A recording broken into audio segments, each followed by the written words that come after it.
अस्सलाम वालेकुम व्यूज़, मैं हूं आपका होस्ट ये तहज़ीबुल हसन। आज एक नई वीडियो के साथ दोबारा ज़रूर आऊँ। सबसे पहले वो लोग जिन्होंने अभी तक चैनल को सब्सक्राइब नहीं किया, प्लीज़ चैनल को सब्सक्राइब करें और बेल आइकन को दबा दें ताकि नई आने वाली वीडियो का नोटिफिकेशन आपको बर वक्त मिल सके। तो आज का जो टॉपिक है बहुत इम्पोर्टेंट टॉपिक है एग्ज़ाम के पॉइंट ऑफ व्यू से, स्पेशली NTS और पब्लिक सर्विस कमीशन के लिए। ठीक है जी, तो इसको वीडियो को गौर से सुनिएगा। इंशाल्लाह आपके जो कंसेप्ट्स हैं वो क्लियर होंगे और ये आपको NTS और AJKPSC में बहुत हेल्पफुल साबित होगा जी। तो चलते हैं आज के टॉपिक की तरफ। तो आज हम पढ़ने जा रहे हैं जी करैक्टरिस्टिक्स ऑफ अ टेस्ट। ठीक है जी, एक अच्छे टेस्ट के जो करैक्टर्स हैं, करैक्टरिस्टिक्स हैं, क्या क्या होते हैं जी, कौन कौन से होते हैं। ठीक है, फ़र्स्ट ऑफ़ ऑल आपको बताता चलूँ कि टेस्ट क्या चीज़ है। टेस्ट क्या होता है? टेस्ट होता है जी कि एक फार्मल और सिस्टमेटिक प्रोसीजर है जिसके ज़रिए हम क्या चेक करते हैं जी, किसी को असेस कर रहे होते हैं।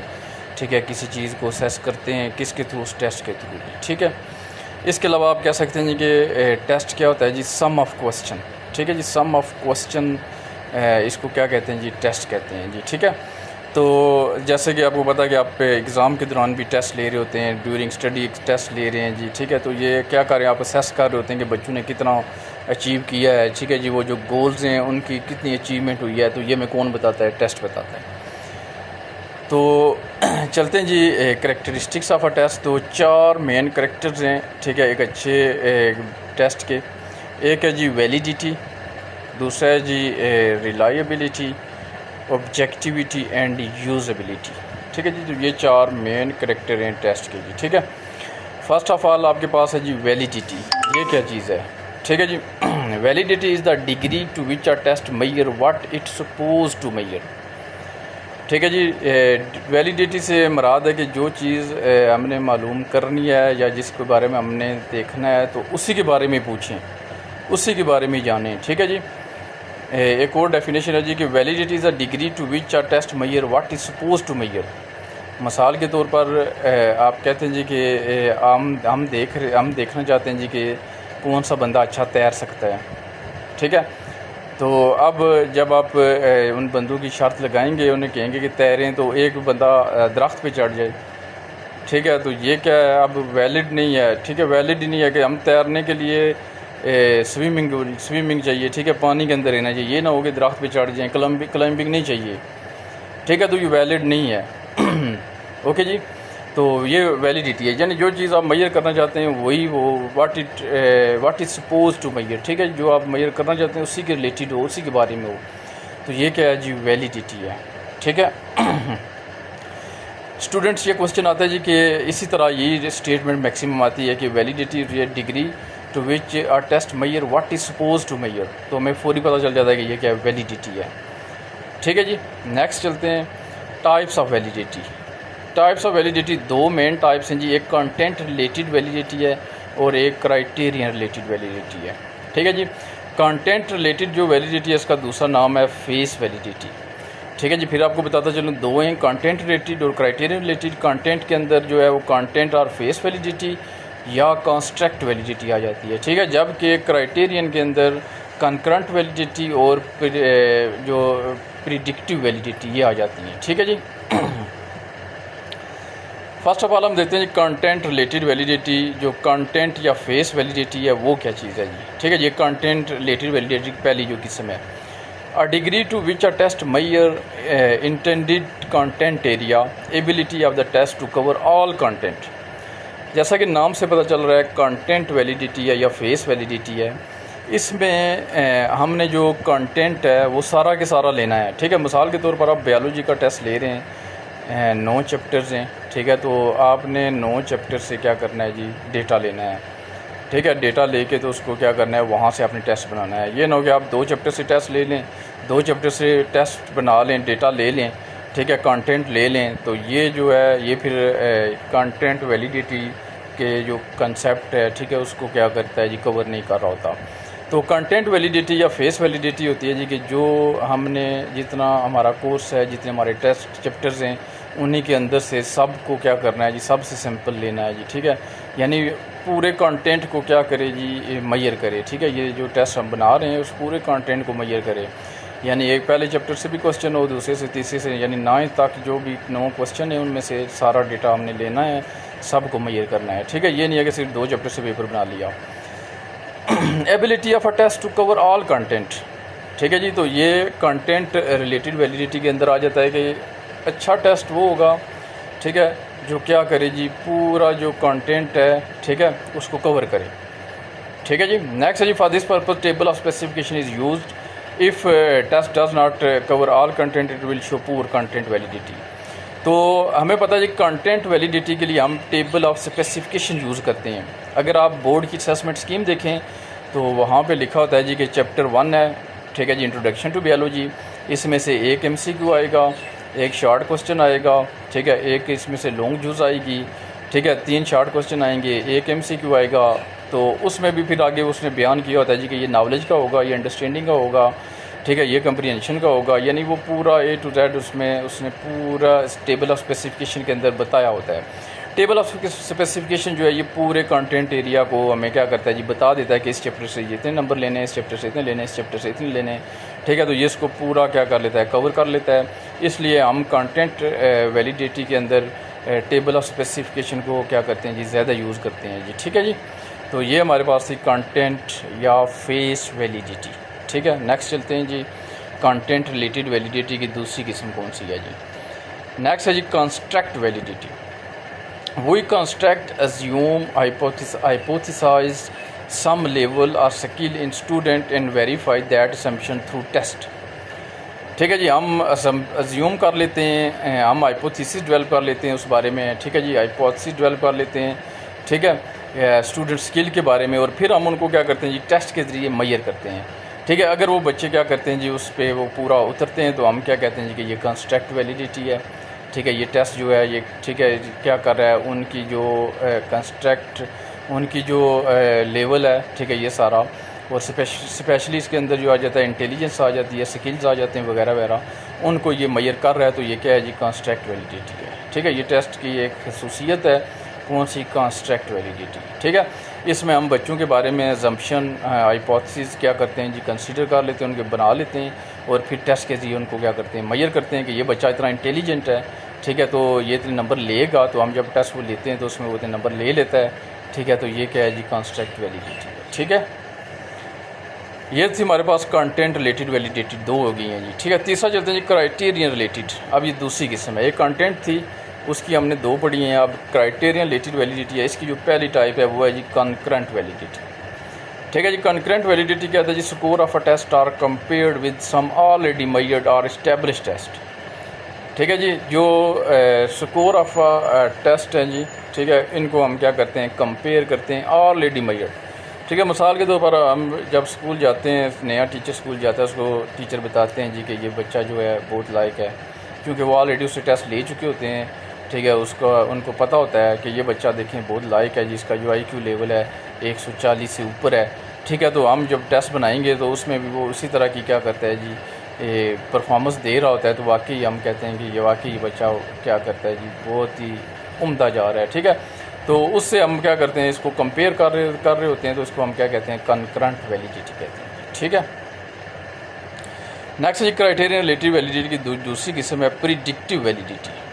जैसे कि नाम से पता चल रहा है कि इसमें हम फ्यूचर जो विल जो है, फ्यूचर विल उसकी हम क्या करते हैं, देखते हैं। The degree to which a test can predict how well an individual will do in future. ठीक है जी, कि जो फ्यूचर के अंदर ये इंडिविजुअल, ये ऑर्गेनिज़म, ये बंदा क्या करेगा। ठीक है, इसकी हम क्या करते हैं, प्रिडिक्शन कर रहे होते हैं थ्रू प्रिडिक्टिव वैलिडिटी के तहत। ये जो स्पेशली यूनिवर्सिटी के अंदर जो एडमिशन टेस्ट हो रहे होते हैं वगैरह, इस तरह इनमें भी क्या जी, इनका जो करैक्टर है, प्रिडिक्टिव वैलिडिटी होती है, ये हमें बता देती हैं जी कि ये बच्चा, ये जो बंदा टेस्ट दे रहा है MPhil PhD का, तो ये आगे क्या होगा जी, इस कदर, इस टाइप में इतना तेज़ है, इसको हम क्या करें जी, सिलेक्ट करें। तो प्रिडिक्शन यही होती है जी कि ये नियर फ्यूचर कोई पेपर पब्लिश कर देगा, कोई चीज़ नई दरियाफ्त कर लेगा, तो इसलिए ये टेस्ट लिए जाते हैं जी। ठीक है, जो प्रिडिक्टिव यानी वैलिडिटी हुआ जो है फ्यूचर प्रिडिक्शन करती है जी। ठीक है, फ्यूचर के बारे में, ठीक है, फ्यूचर विल के बारे में क्या करती है, क्लियर करती है। तो ये क्राइटेरियन रिलेटेड वैलिडिटी की दूसरी किस्म थी प्रिडिक्टिव वैलिडिटी। ठीक है जी, होपफुली ये आपको क्लियर होगा जी। नेक्स्ट देखते हैं रिलायबिलिटी। पहले हमने पढ़ी है जी कि टेस्ट क्या क्या, पहला करैक्टर पढ़ा है जी कि वैलिड हो, ठीक है जी। दूसरा हम देखने जा रहे हैं रिलायबल होना चाहिए जी, ठीक है। Reliability is the degree to which a test consistently measure whatever it measure, ठीक है। जो भी चीज़ आप मैयर कर रहे हैं उसमें कंसिस्टेंसी होनी चाहिए, ठीक है जी। मिसाल के तौर पर आप एक टेस्ट ले रहे हैं, ठीक है, बच्चे से, उसमें वो 60 नंबर लेता है। हफ्ते बाद आप एक और टेस्ट ले रहे हैं, उसमें वो 65 नंबर लेता है। हफ्ते बाद फिर लेते हैं, उसमें 65 लेता है। आप देखें कंसिस्टेंटली आगे जा रहा है। इट्स मीन के जो आपका टेस्ट है वो क्या है, रिलायबल है, ठीक है। अगर आप ये टेस्ट क्या करते हैं जी, एक लेते हैं इसमें वो 50 लेता है, दूसरे में 100 लेता है, तीसरे में 2 लेता है, तो ये मीन के ये आपका टेस्ट रिलायबल नहीं है, इसमें कंसिस्टेंसी नहीं है, ठीक है। तो a reliable test give some score when administered re administered at different occasion. Different occasion में जब आप एक टेस्ट लेंगे, ठीक है, फिर उसको री एडमिनिस्टर करेंगे, दोबारा लेंगे, ठीक है, तो वो जो बच्चा है, ठीक है, वो सेम स्कोर देगा, ठीक है। उसकी जो प्रोग्रेस है वो उसके अंदर कंसिस्टेंसी होगी। तो इट्स मीन के जो आपका टेस्ट है वो क्या है, रिलायबल है। इसको रिलायबिलिटी कहते हैं जी, ठीक है। रिलायबिलिटी की जो पहली किस्म है जी, टेस्ट री टेस्ट मेथड, ठीक है जी। जैसा कि नाम से पता चल रहा है, test re test method. Same test conducted again after some time interval, ठीक है। एक टेस्ट आपने लिया है कुछ इंटरवल के बाद, ठीक है, एक वीक के बाद, मंथ के बाद, ठीक है, वही टेस्ट आप दोबारा लेंगे, ठीक है। तो बच्चा क्या करेगा जी, जो बच्चे हैं उसमें वही सेम परफॉर्मेंस शो करेंगे। तो ये टेस्ट रीटेस्ट मेथड होगा जो हमें क्या कर रहा है जी, बता रहा है जी, ठीक है, क्या कि टेस्ट रीटेस्ट मेथड में रिलायबिलिटी कैसे शो होगी, ठीक है जी। दूसरी किस्म है जी रिलायबिलिटी की, वो इक्विवेलेंट फॉर्म मेथड है, या इसका दूसरा नाम है पैरेलल फॉर्म, या इसका एक और नाम है अल्टरनेट फॉर्म, ठीक है जी। इसके नाम से पता चल रहा है जी कि आपने जो टेस्ट लेना है बच्चे से, ठीक है, वो क्या होगा, पैरेलल फॉर्म, एक अल्टरनेट या इक्विवेलेंट होगा जी, ठीक है। उसमें जो नंबर ऑफ़ आइटम्स होंगे, ठीक है, डिफ़िकल्टी लेवल होगा, वो क्या होगा, सेम होगा। आपने एक बच्चे से टेस्ट लिया है, उसमें नंबर ऑफ़ आइटम थे 50, ठीक है, उसका जो डिफ़िकल्टी लेवल था वो आप कह सकते हैं कि 0.3 से कम था, ठीक है। अब उसी तरह का आपने एक और टेस्ट क्या किया, इस्टेब्लिश किया है, उसके भी 50 आइटम होने चाहिए, और जो डिफ़िकल्टी लेवल है वो भी सेम होना चाहिए, ठीक है। तो जब आप ये लेंगे तो वो जो बच्चा है, ठीक है, वो क्या करेगा, कंसिस्टेंसी शो करेगा अपने नंबर के अंदर। तो हम कहेंगे जी कि ये जो टेस्ट है, ठीक है, ये क्या है जी, रिलायबल है, ठीक है। और रिलायबिलिटी की जो फॉर्म है, इक्विवेलेंट फॉर्म है, पैरेलल या अल्टरनेट फॉर्म है, ठीक है जी। तो ये इसकी दूसरी किस्म थी। नेक्स्ट चलते हैं third one, split half method, ठीक है जी। स्प्लिट हाफ जैसा कि आपको डायग्राम में भी दिखाई दे रही होगी, सीजर से काट दिया है जी, दरमियान से आधा कर दिया है, आधा आधा करके लिया है जी, ठीक है।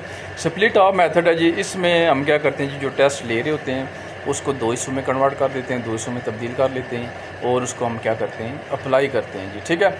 और इसकी जो कंसिस्टेंसी या रिलायबिलिटी मालूम करने के लिए एक स्पीयरमैन ब्राउन प्रोफेसी फार्मूला है, ठीक है जी।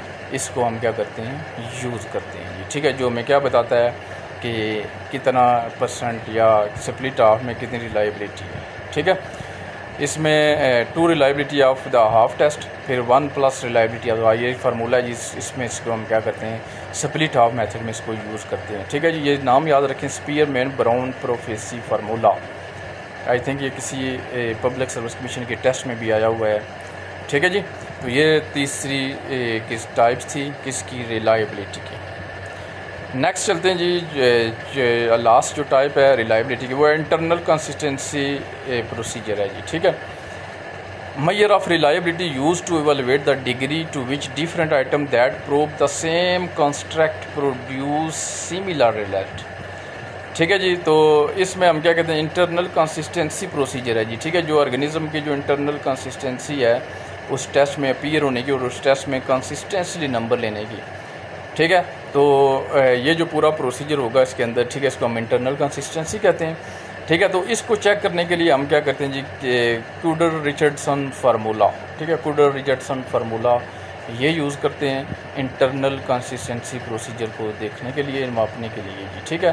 तो ये 4 किस्में थी किसकी, रिलायबिलिटी की, ठीक है जी। आगे खुलासा आएगा, खुलासे में जी टेस्ट रीटेस्ट, ठीक है जी, सेम टेस्ट ओवर टाइम, वो जो सेम टेस्ट है आप रिपीट करते हैं डिफरेंट टाइम पे, ठीक है। इंटरेटर है जी the same test conducted by different people, ठीक है जी। डिफरेंट पीपल पे इसको क्या किया जाता है जी, कंडक्ट किया जाता है जी, ठीक है। पैरेलल फॉर्म है, ठीक है। पैरेलल फॉर्म में हम दो टेस्ट एक ही किस्म के, जिसमें जो नंबर ऑफ़ आइटम है, ठीक है, और डिफ़िकल्टी लेवल है वो सारा सेम रख के हम क्या करते हैं, लेते हैं। और लास्ट वन इंटरनल कंसिस्टेंसी, तो individual item of a test है जी, ठीक है, जो हमें इंटरनल कंसिस्टेंसी बता रहा होता है।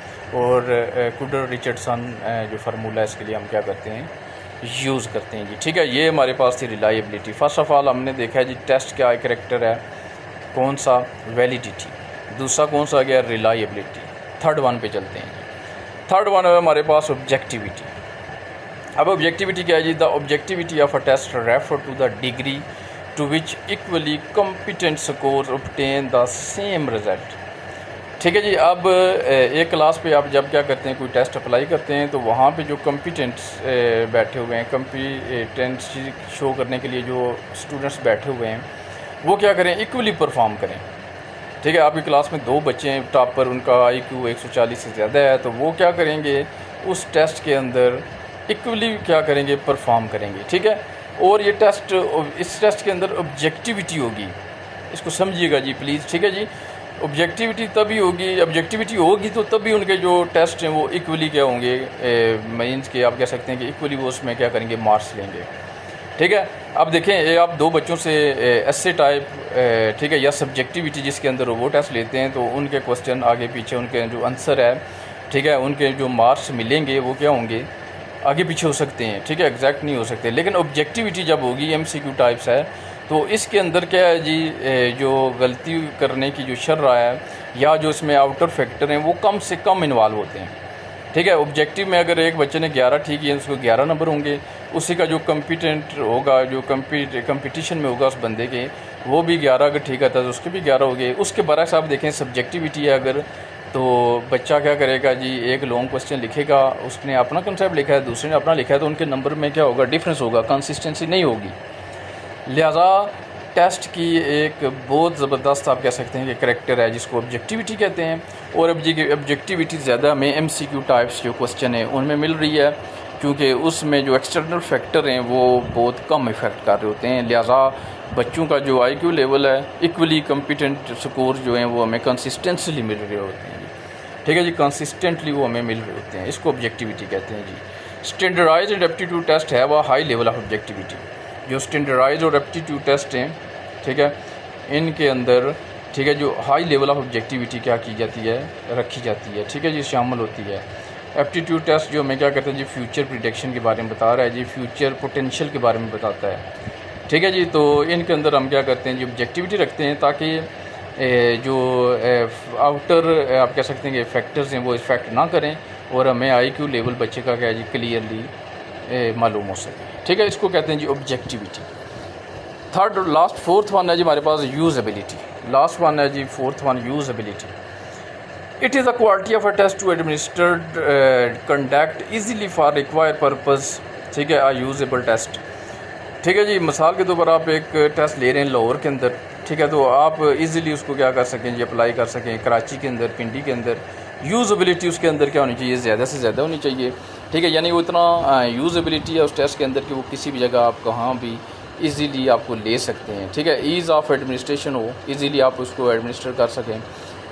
ईज़ फॉर स्कोरिंग, इजीली आप उसकी स्कोरिंग कर सकें। टाइम फॉर एडमिनिस्ट्रेशन, ठीक है, टाइमिंग होनी चाहिए उसके लिए। तो ये सारी क्या है, यूज़बिलिटी होगी तो ये सारा काम होगा, ठीक है। तो यूज़बिलिटी में हम क्या कर रहे होते हैं जी, ये सब सीख रहे होते हैं, ठीक है। टेस्ट को इजीली हम क्या कर सकते हैं जी, डिफरेंट पर्पज़ के लिए, रिक्वायर्ड पर्पज़ के लिए हम क्या कर सकते हैं, कंडक्ट कर सकते हैं, एडमिनिस्ट्रेट कर सकते हैं। तो ये क्या थी हमारे पास, यूज़बिलिटी, ठीक है जी। तो ये चार करैक्टर थे टेस्ट के, होपफुली आपको समझ आए होंगे। अगर फिर भी कोई क्वेश्चन है तो कमेंट बॉक्स में प्लीज़ कमेंट कीजिएगा। और जिन लोगों ने अभी तक इस चैनल को सब्सक्राइब नहीं किया, प्लीज़ चैनल को सब्सक्राइब करें, ठीक है जी, और बेल आइकन को दबा दें। इंशाल्लाह जल्दी नई वीडियो के साथ दोबारा हाज़िर होऊंगा। अल्लाह हाफिज़ जी, खुदा हाफिज़।